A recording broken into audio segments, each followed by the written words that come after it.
Hello बच्चों, victory online classes पे आप सब बच्चों का स्वागत है। तो आइए आज के इस वीडियो के माध्यम से मैं आपको बताने वाला हूँ जैव विविधता के पैटर्न।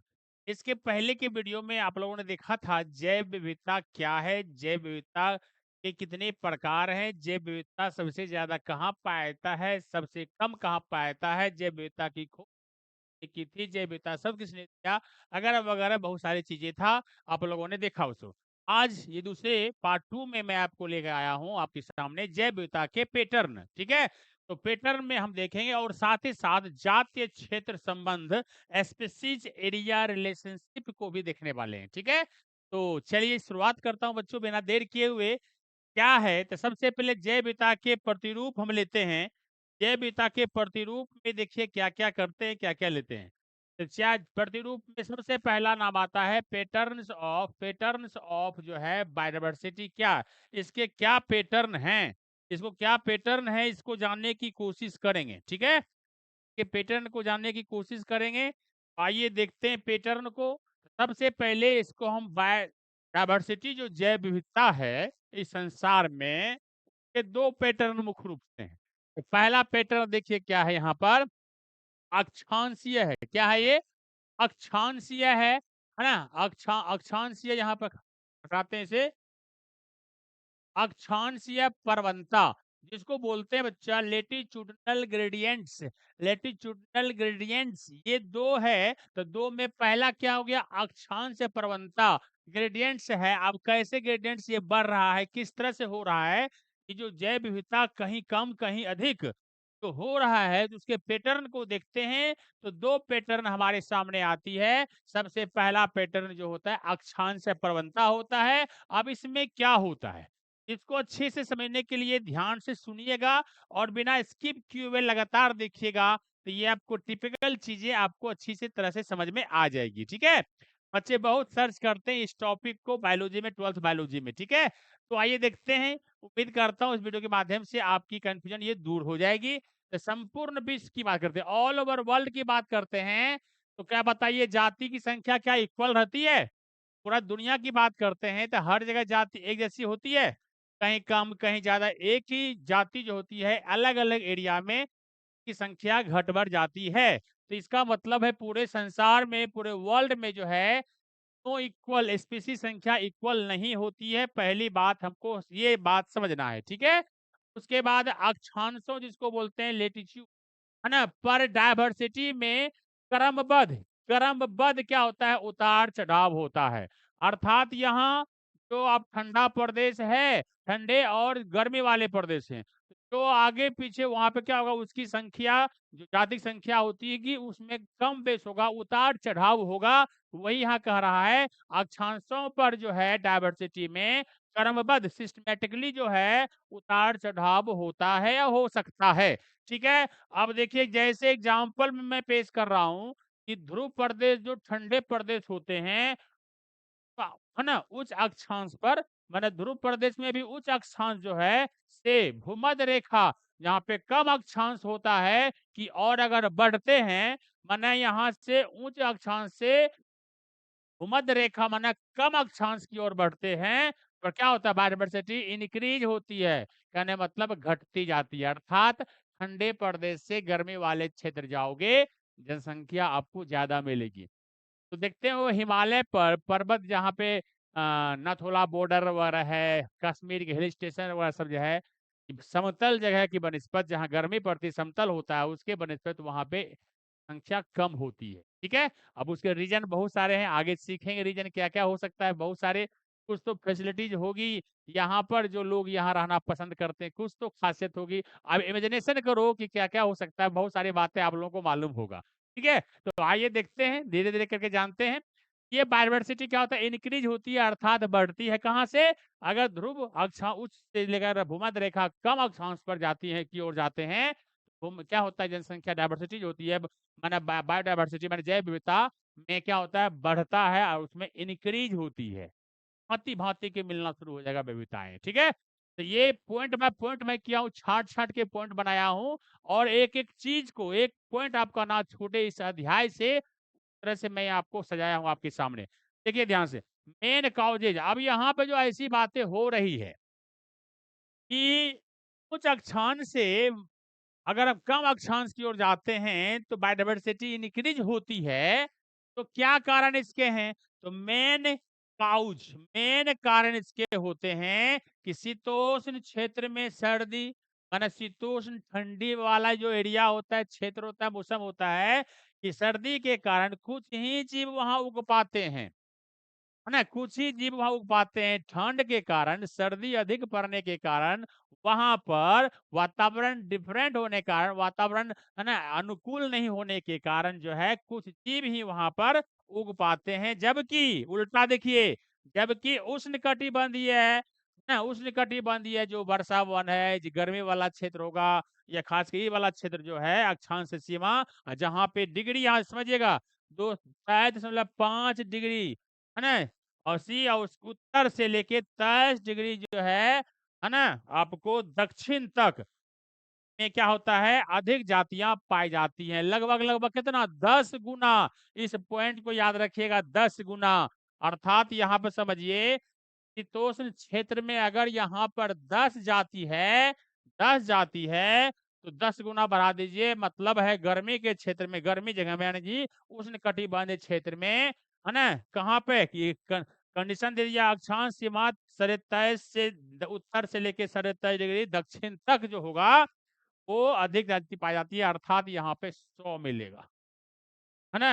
ये उष्ण कटिबंधीय में 100, और ये जो शीतोष्ण कटिबंध में अगर 100 है, 10 है, तो वहां पे 100 मिलेगा। यहाँ 100 है तो वहां 1000 मिलेगा, अर्थात 10 गुना ज्यादा जनसंख्या आपको बायोडाइवर्सिटी की मिलेगी। ठीक है, उम्मीद करता हूँ ये पॉइंट आपको समझ में आ गया होगा। ठीक है, ये पॉइंट बाय पोटम, ये है ना, बता रहा हूँ पॉइंट बाय पॉइंट। जैव विविधता के प्रतिरूप अभी, सकल प्रतिरूप अभी पूरा भी नहीं हुआ है, लेकिन यहाँ पे मेन मेन जो एनसीईआरटी में लाइन दर्ज है ना, बस उसको मैं पॉइंट आउट कर रहा हूं। ठीक है, तो ये बात आपने देखा, क्वेश्चन यहां से निकाल सकते हो, क्वेश्चन यहां से निकाल सकते हो। ठीक है, क्वेश्चन यहां से और यहां से, 4 क्वेश्चन 5 क्वेश्चन तो आपको यहां से निकल रहा है। तो आइए बढ़ते हैं और देखते हैं नेक्स्ट स्लाइड में क्या है। अब थोड़ा सा और डिटेल्स करते हैं, थोड़ा सा और डिटेल्स करता हूं बच्चा, किसका, जो हमने बताया कि मेन कारण जो था, एक पॉइंट बताया। अब उसका जो है डिटेल्स में, मेन कारण का डिटेल्स कर देता हूं। देखिए, उष्ण कटिबंध, यहाँ पे उष्ण आधार 9 होगा, उष्ण कटिबंधीय वर्षा वनों में पूरे वर्ष अनुकूल वातावरण रहता है। अब आए कहोगे सर 10 गुना जनसंख्या वहां पर क्यों होगी? देखिए ध्यान से, मतलब फेवरेबल कंडीशन जो वहां पर इतना अच्छा होता है कि सदाबहार जंगल भी, है ना, वर्ष बोला जाता है स्पेस उसको, क्योंकि वर्षों, वर्षा वनों में पूरे वर्ष अनुकूल वातावरण रहता है। माने पेड़ पौधों, जो जीवों के लिए जो अनुकूल वातावरण रहना चाहिए, वैसा वातावरण वर्ष भर, मतलब 12 मास, 12 महीना जो है एक जैसा वातावरण मिलने के कारण, है ना, वहां पे क्या होता है, प्रफुल्लित होता है, जीव जातियों की संख्या ज्यादा। इसीलिए क्या, संवहनी, इसीलिए संवहनी जातियां, इसमें फल फूल, जालम फुलम, संवहन बंडल, जालम फुलम की सब कुछ प्रफुल्लित जो पेड़ पौधे होते हैं, वेल डेवलप्ड जो जो प्लांट होंगे, है ना, संवहनी जातियों की संख्या क्या होती है, 0.1 हेक्टेयर में क्या होगी, 0.1 हेक्टेयर में। देखिए क्या होगा, उसने उष्ण वाला में, जो उष्ण वाला होगा कटिबंध, उसमें 118 से 236 होगी, और शीतोष्ण सर्दी वाला में 21 से 48। अर्थात यहाँ पे समझिएगा थोड़ा सा, डिटेल्स नंबर 1 यहाँ पर दिया हूँ कि जनसंख्या जो पर्वत में ठंडे प्रदेश में घटती है, गर्मी क्षेत्र में बढ़ती है, 10 गुना तक बढ़ती है। तो पहला डिटेल्स मैंने कारण ये कि ये बता रहा हूँ कि जो ठंड गर्मी वाला प्रदेश है ना, वहाँ पे 12 मास जो है एक जैसा मौसम, जो खासकर ये जो उष्ण कटिबंधीय वर्षा वन की बात हो रही है, खासकर ऐसा नहीं कि सभी गर्मी इलाका समझ लीजिएगा, ये गलत मत करिएगा, हाँ, समझने में। उष्ण कटिबंधीय वर्षा वन में पूरे वर्ष जो है अनुकूल, फेवरेबल एडेप्टेशन जो होता है ना, वो वातावरण होने के कारण क्या होता है, वहां की जातियों की संख्या क्या होती है, 0.1 हेक्टेयर में, मात्र 0.1 हेक्टेयर, 1 हेक्टेयर का समझिएगा 0.1वां भाग, बहुत कम। उसमें से क्या होगा, अगर वहां पे उष्ण कटिबंधीय में 118 से 236 जाति आपको मिल जाएगी, तो वहीं ठंडी प्रदेश की शीतोष्ण की बात करोगे तो मात्र वहां पे 0.1 हेक्टेयर में 21 से 48 ही मिल पाएगा। तो इस पॉइंट को निश्चित अच्छे ढंग से याद करिए कि शीतोष्ण में अगर 0.1 हेक्टेयर एरिया में जो है उष्ण कटिबंधीय वर्षा वन में इतना मिलेगा, तो शीतोष्ण वन में जो है शीतोष्ण जहाँ जगह है ना, तो वहां पे मात्र 21 से 48 मिल सकता है और यहाँ पे 118 से 230 तक मिल सकता है। ये एनसीईआरटी ने दिया है, तो इस पॉइंट को है ना आप मिस्टेक मत करना। ठीक है, आगे बढ़ते हैं। एक डिटेल्स ये हुआ। दूसरा डिटेल्स ये कहता है कि पर्वतीय क्षेत्र में, ये तो हुआ समतल जमीन के बारे में, ये हुआ जमीन के बारे में। अब समतल जमीन जो है हो गया। अब आ जाओ थोड़ा सा पर्वत पहाड़ों की बात करते हैं। पहाड़ों की बात करते हैं तो 1000 मीटर ऊंचा जो अगर पहाड़ है, 1000 मीटर ऊंचा अगर पहाड़ पे चढ़ोगे तो वहां पे डिग्री कितना हो जाएगी, आपको टेम्परेचर 6.5 डिग्री जो है क्या हो जाएगा, कम हो जाएगा। टेम्परेचर क्या हो जाएगा, कम हो जाएगा। और कम जब हो जाएगा तो जातियों की संख्या भी क्या हो जाएगी, कम हो जाएगी। समझ रहे हो, ऑक्सीजन की कमी होगी, विभिन्न प्रकार की चीजें की कमी होगी, साधन की कमी होगी। जनसंख्या जैसे जैसे हम ऊपर ऊपर की चलते चलते हैं पहाड़ों पर, जनसंख्या हमको उतना कम मिलता है। ठीक है, देखिए तो 1000 मीटर की जनसंख्या पे जाओ, 1000 मीटर ऊंचे पहाड़ों पे जाओगे, इतना टेम्परेचर कम हो जाएगा वहां से, तो ऑटोमेटिक जातियों की संख्या भी अनुसार से कमेगी। ठीक है, अब ये हो गई। अब अगला पॉइंट हमारा यहाँ पर है, देखिए ध्यान से, इसमें पॉइंट है जाति समृद्धि तथा है ना विभिन्न टेक्सा। टेक्सा किसको बोलते हैं, टेक्सा वर्ड है, टेक्सा। टेक्सा जो वर्ड है क्या है, टेक्सा जैसे किसी का जो वैज्ञानिक नाम लिखते हैं ना, है ना, तो नाम लिखते हैं उसी में जो छिपा रहता है, मान लो मनुष्य है, मानव है, चमगुदरी है ना, मछली है, ये सब क्या है, टेक्सा है। हम लोग भी एक टेक्सा है, समझ गया ना।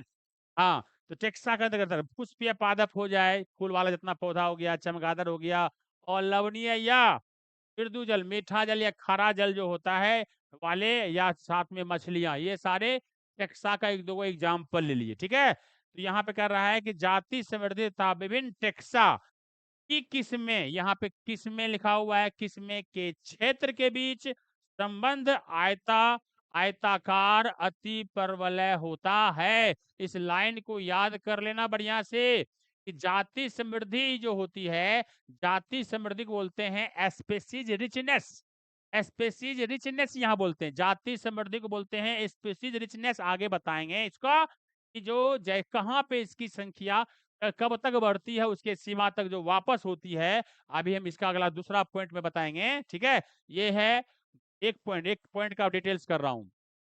जाति समृद्धि अर्थात स्पेसीज रिचनेस जो होता है विभिन्न टेक्सा का, माने विभिन्न टेक्सा मतलब ये फूल वाला पौधा हुआ, चाहे चमगादड़ हुआ, चाहे और लवणीय जल हो या मृदु जल मीठा जल हो, या मछलियों की जाति है कि किस्में जो होती है कि क्षेत्र के बीच संबंध आयता अति परवलय होता है। अब कैसे होता है आगे देखिए कैसे होता है अति परवलय, तो ये सब पॉइंट को निश्चित से रखेंगे यार।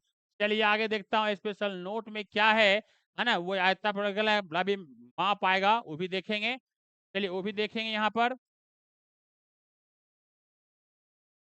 देखो यहाँ पर क्या कह रहा है कि स्पेशल नोट में एक बात याद रखिएगा बच्चा, अमेजन के वर्षावन, जो अमेरिका में अमेजन जंगल है, बहुत घना जंगल है, और यहीं पे सब दुनिया का सबसे ज्यादा जैव विविधता अगर मिलता कहीं है, यही मिलता है साउथ अमेरिका में। विश्व की सबसे अधिक बायोडाइवर्सिटी मिलती है, 12 मेगा डाइवर्सिटी बताए थे ना, उसमें इंडिया भी एक है, तो सबसे अधिक कहाँ मिलेगा, यहीं पे वर्षावनों में, अमेजन के वर्षावनों में, अर्थात अधिक बायोडाइवर्सिटी मिलती है। जैसे देख लो एग्जाम्पल समझिएगा, पादपों की 40 हजार से ऊपर जनसंख्या है, सिर्फ इस अमेजन वर्षावन में 40,000 प्रकार के पेड़ पौधे वहां पे मिल रहा है। और कैसे रुकी जो है बिना है ना बिना हड्डी वाला जो है 1,25,000 से ऊपर मिलेगा। सरीसृप जो रेप्टाइल होते हैं, रेप्टाइल रेंगने वाला है ना, सांप हुआ है ना, घड़ियाल जो भी सरीसृप रेंगने वाले होते हैं, उसकी संख्या 378 से ऊपर होगा। उभयचर इसको बोलते हैं एम्फीबियन, जो पानी और स्थल दोनों पर रहता है, उभयचर इसको बोलते हैं एम्फीबियन। क्या है ये, एम्फीबियन, एम्फीबियन है, इसकी संख्या कितनी होती है 427 से ऊपर होता है मीन्स प्लस होता है। उसके बाद स्तनपायी की बात करता हूँ, ममेलिया। क्या होता है ये बच्चों? ममेलिया, स्तनपायी, इसकी संख्या 400, इसकी भी 427 ही होती है। अब फिर फिशेस है, इसको क्या कहते हैं? फिशेस। ये लिखा हुआ है, मैं इंग्लिश बोल रहा हूँ, ठीक है? तो इसको फिशेस, फिशेस संख्या 3000 ऊपर होती है। ये ऑल ओवर की बात नहीं बोल रहा हूँ, ना इंडिया की बात कर रहा हूँ, हम बात कर रहे हैं अमेजन वर्षा वनों में। अमेजन वर्षा वनों की बात यहाँ पे हो रही है, उसकी बात हो रही है कि इतने सारे जनसंख्या वहां पे मिलती है। और एक अनुमान क्या लगा दिया गया है, एक साइंटिस्ट के अनुमान के अनुसार, है ना? जो साइंटिस्ट हैं उसके अनुमान के अनुसार, आजकल जो साइंटिस्ट हैं वो अनुमान क्या लगाए हैं कि 2 लाख कीटों की खोज एवं पहचान अभी बाकी है। 2 लाख कीटों की पहचान, नामकरण जो भी है सब अभी बाकी है, खोजना बाकी है। घूम फिर रहे हैं लेकिन कोई उसको जान नहीं रहा है, क्या नाम है, किस जाति का है, किस वंश का है, किस फैमिली का है, पता नहीं है। पता करेगा, जानकारी तो आपको भी बताएंगे।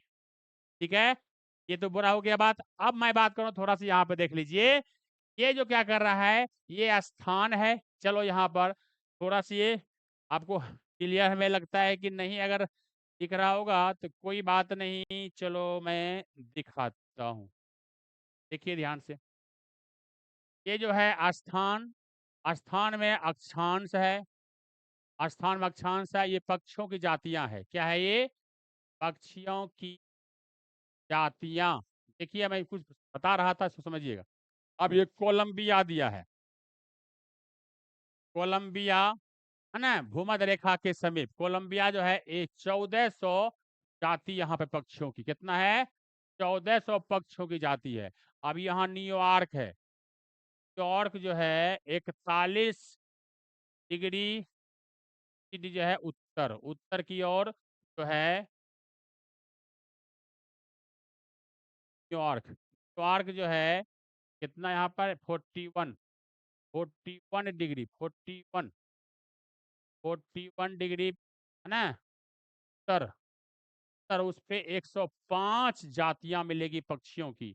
अब ग्रीनलैंड की बात करता हूँ, ग्रीनलैंड जहाँ 71 डिग्री, है ना, उत्तर, इसमें मात्र मिलेगा 56 ये पक्षियों की संख्या। और भारत जो है ना, उष्ण कटिबंधीय क्षेत्र, भारत में उष्ण कटिबंधीय क्षेत्र जो है उसमें मिलेगा वहाँ आपको 1200।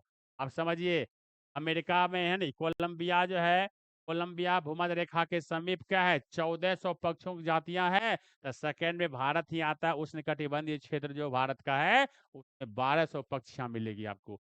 अब बताइए, इस चार्ट से भी आपको समझ में आता है? ये चीजें मैं क्यों दिया, अभी वही पाएंगे, इसके पहले बता रहे हैं, जानकारी उसी पाएंगे, पहला पॉइंट ही चल रहे हैं अभी।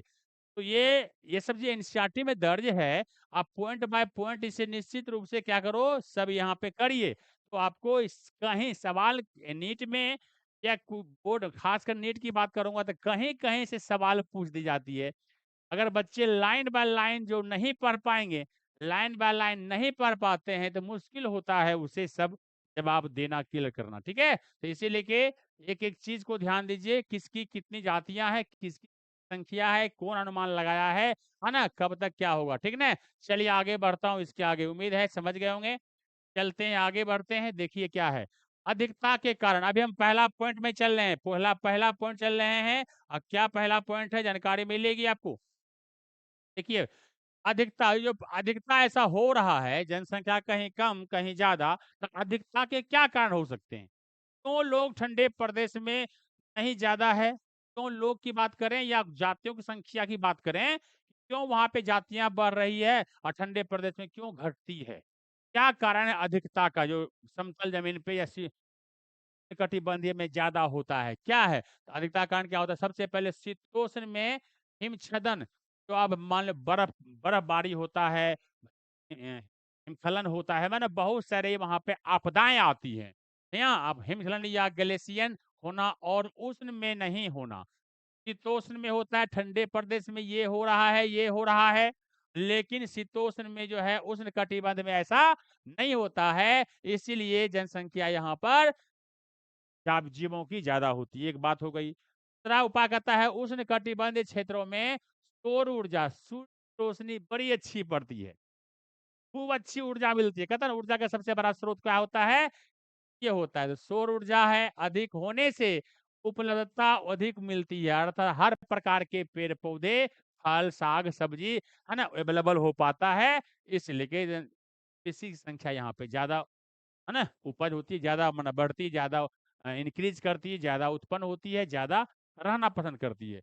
और तीसरा यहाँ पर है उष्णकटिबंधीय क्षेत्र में शीतोष्ण के मुकाबले मौसम कम परिवर्तन होते हैं। लो, मौसम भी कम परिवर्तन होता है।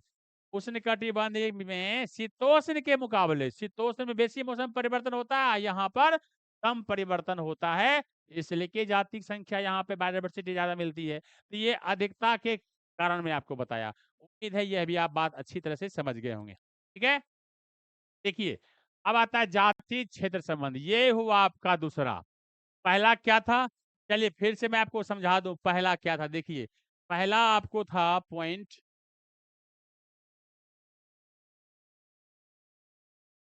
देखिए पहला पॉइंट क्या था बच्चों? पहला था यहाँ पर देखिए, हाँ, अक्षांश से प्रवणता था। जैव विविधता के प्रतिरूप जो है, ये दो प्रतिरूप हैं। पहला अक्षांश प्रवणता लेटिट्यूडिनल ग्रेडियंट्स है, तो दूसरा आपको देखिए यहाँ पर आया, दूसरा आपको ये आया। चलिए, जाति क्षेत्र संबंध, ये क्या आया? जाति क्षेत्र संबंध, ये आया जाति क्षेत्र संबंध। यही मेन टॉपिक यहाँ पर माना जाता है। बहुत सारे बच्चे इसमें कंफ्यूजन होते हैं। तो पहला पॉइंट आपने देखा, उसमें अधिकता की और कैसे कैसे बढ़ा। पहले पॉइंट से दूसरा पॉइंट भी संबंधित है। दूसरा है जाति क्षेत्र। आज समझिएगा ध्यान से, क्या यहाँ पर है?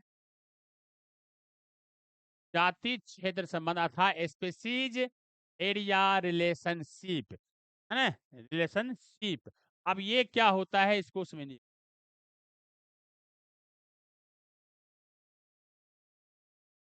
चलिए इसको समझिएगा। जाति क्षेत्र संबंध, स्पेसीज एरिया रिलेशनशिप की बात करेंगे हम। अब ये क्या होता है इसको अच्छी तरह समझिएगा।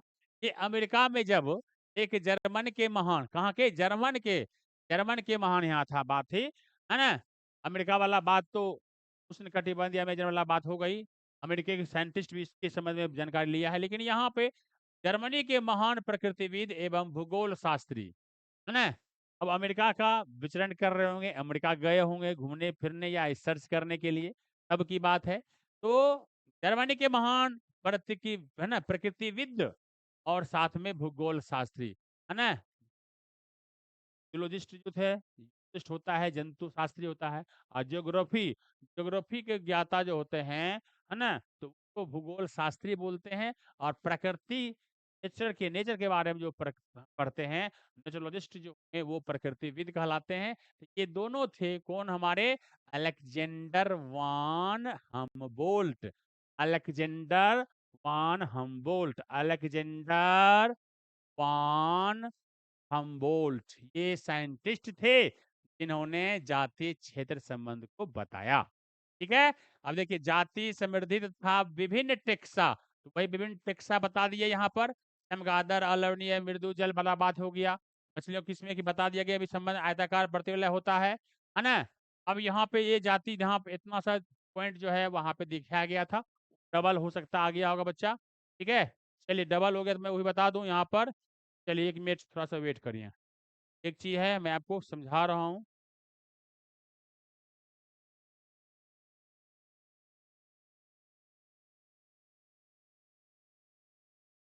नहीं है, ठीक है।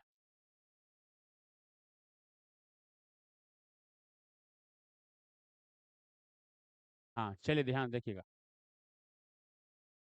डबल नहीं है, ठीक है।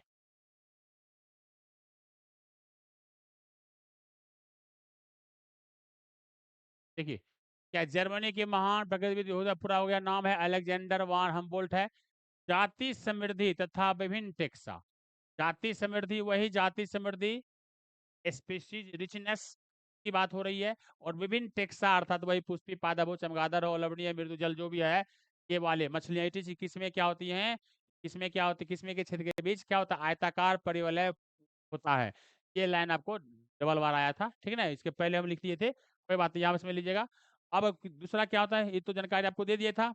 इन्होंने इतना सा बताया, इस पॉइंट को यहाँ पे चाहो तो यहाँ पे आप मत करो, पहले भी यहाँ जानकारी मिल गई है आपको इतना सा बारे में, है ना। डायरेक्ट यहाँ से हम यहाँ आते हैं, ठीक है, तो यहाँ रहने दीजिए। ये जाति छह समझ में क्या होता है, महान प्रकृतिविद थे अलेक्जेंडर वान हम्बोल्ट था। वो क्या बताए थे, क्या कहे थे, लघु गणकीय, इसको लॉग बोलते हैं, क्या बोलते हैं इसको, एलओजी लॉग। पैमाने पर यह संबंध एक सीधी रेखा को प्रदर्शित करता है, समझिएगा, एक सीधी रेखा को लॉग पैमाना मैथमेटिक्स टर्म है। लॉग पैमाने पर यह संबंध जो है क्या करता है, एक सीधी रेखा पर प्रदर्शित करता है, जिसे हम निम्न समीकरण द्वारा समझ सकते हैं।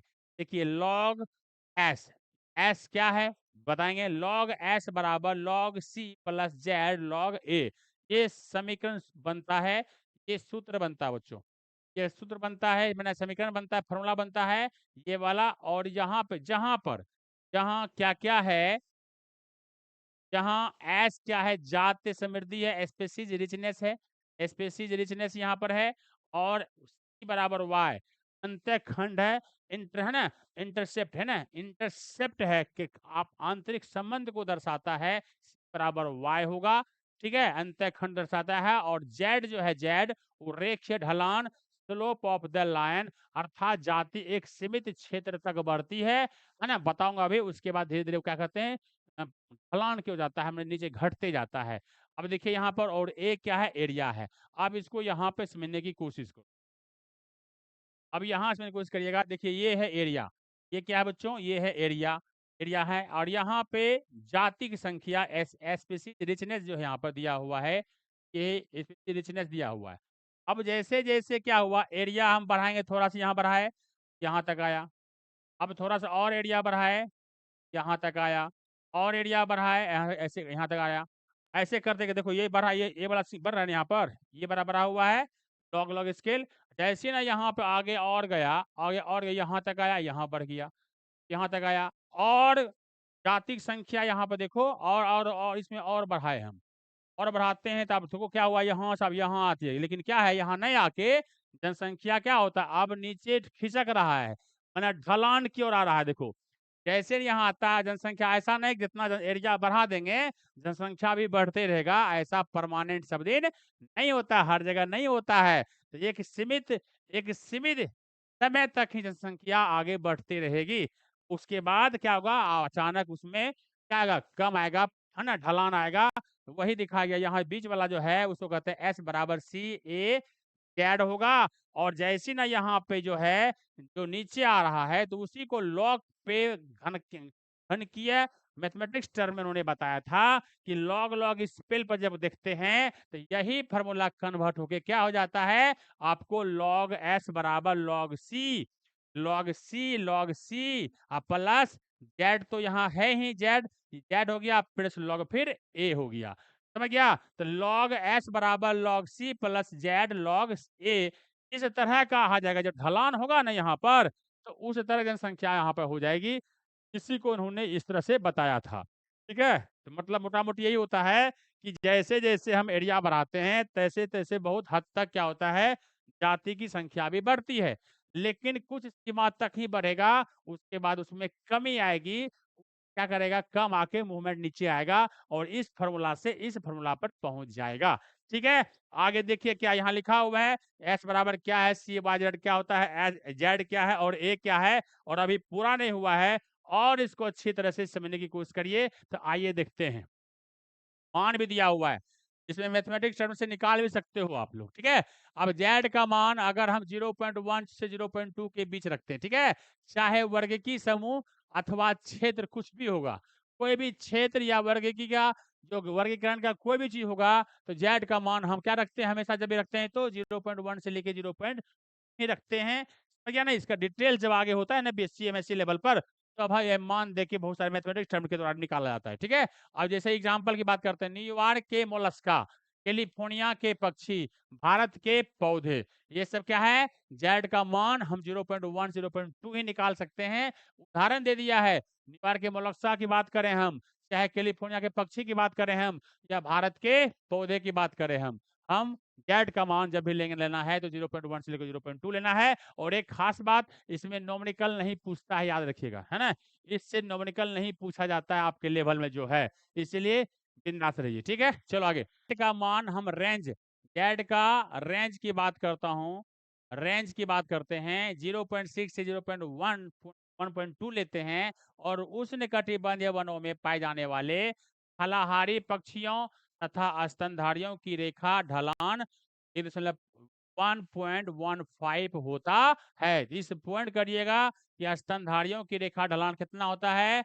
1.15 होता है, ठीक है? और फलाहारी पक्षियों तथा स्तनधारियों की, दोनों की ढलान पूछेगा तो 1.15 देना है ना? और जेड का मान रेंज कितना होता है? 0.6 से लेके 1.2 आता है। और जेड का मान अगर देना हो तो इतना देना है, चाहे ये वाला हो, चाहे ये वाला हो, ठीक है? तो ये बच्चा आपका यहाँ से ये कंप्लीट आपका हुआ, इस है ना? ये कंप्लीट हुआ और ये आपको पैटर्न होगा। और जाति तो जैव विविधता है, जैव विविधता के और भी टॉपिक जो बचे हुए हैं, अगले टॉपिक अगले वीडियो में मैं आपको, है ना, कोशिश करूंगा बहुत हद तक वो पूरा करने का।